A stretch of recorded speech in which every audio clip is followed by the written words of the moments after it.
कि यार हमर वर्जनी के और सब लोग कहीं प्यार करते हैं ना लालू जी से, तेजस्वी जी से?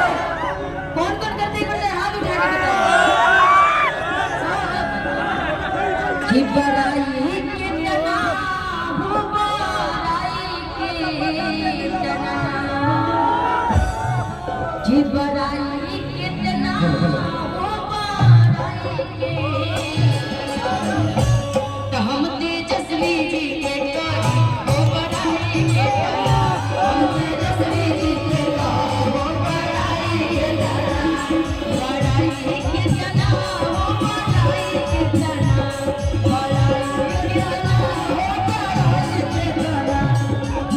देखिए झंडा के डबल फायदा बा।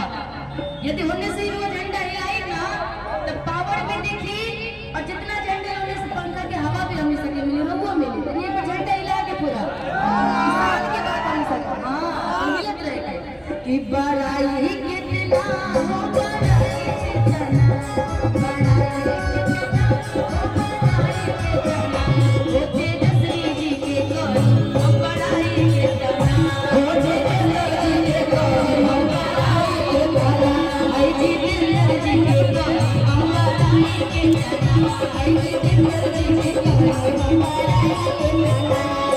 तुझको ना देखूं तो जी घबराता है, तुझको ना देखूं तो जी घबराता है, अरे देख के तुझको देखो मेरे चैन आता है, देख के तुझको देखो मेरे चैन आता है, ये कैसा रिश्ता कैसा नाता है, कैसा रिश्ता कैसा नाता है, अरे देख के तुझको देखो मेरे चैन आता है, तुझको देखो मेरे चैन आता है, वो तेजस्वी जी के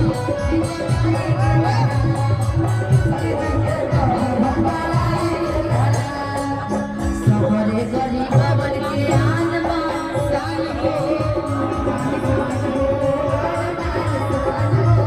सबरे गरीब बन के आन बान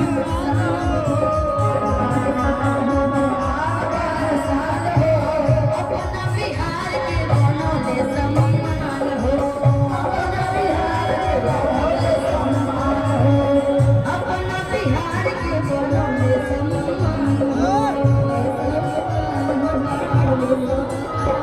बड़ाई कितना हो, बड़ाई कितना, बड़ाई कितना हो,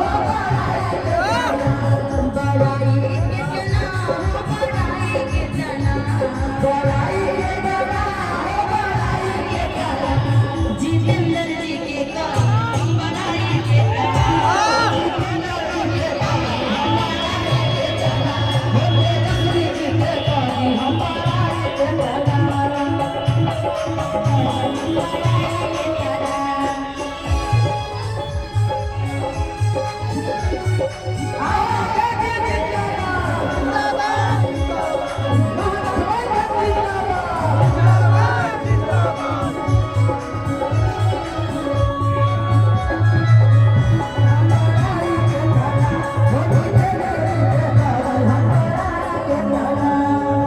सबरे गरीब बन के बाड़ी चलेता,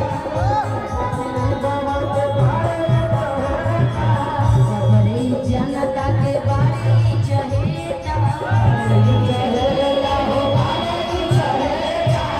अपन बिहार के लालू जी के बेटा, अपन बिहार के लालू जी के बेटा, सबरी जनता की बहुए चाहेगा,